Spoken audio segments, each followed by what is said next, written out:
don't really like talking about styles having specific principles because they go across the board, but the style that we practice is called gyaku,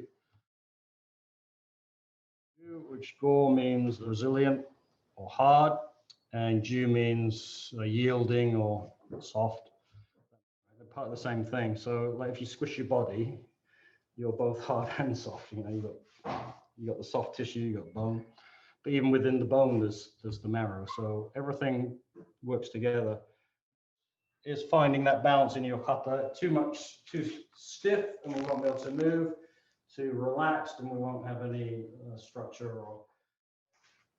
Hiji, uraken, punch here. So this long gyaku is sort of like the typical karate movement, if you like. It's a thrusting movement straight forward. At the end, it's like at the end of an iron bar being thrust in that direction and hitting. The softness in the movement lets me move, but it's a very fast, straight thrusting movement. That immediately changes to a whipping uchi waza. So ski waza thrust, uchi waza like a whip. So from here I hit, and literally I have to imagine that the elements of my arm change from that iron bar to like a whip. Here then. One, two. Otherwise, what happens is we're like, boom, and we have the same characteristic of movement, and it doesn't have it's not appropriate in that type of movement. It is in there, it isn't in there. Heard different explanations as to the reason for some people bend the arm more before they chop, and then some people would keep it pretty much as straight as the punch and come straight from here. I've seen both and various explanations. Is there one way that you would do it over the other way? Really good question. In application, there can be obviously various ways of doing it, depending how you're applying it. But I think if we look at the idea of turning from like a steel bar to a whip, something soft, I think that just the natural movement is going to help. And so if I do it from this position, so my arm is in line with my body, as I come up this way, my arm doesn't go out there, it doesn't need to, it just goes, so it just goes naturally that way. So I'm not trying to hit with the elbow, I'm not trying to keep my arm straight, I'm just, with that steel bar, it's just flexible now. I'm hitting in this way, and the steel bar is very easy to redirect, isn't it?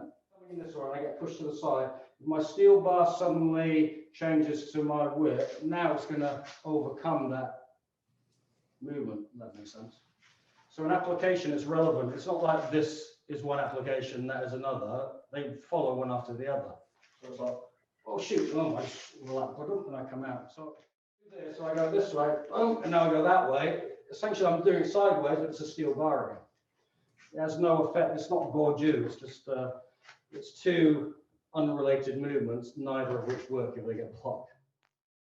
Instead of doing that, I come in this hand first, this way. Now my punch or my stroke, it almost looks like the same thing.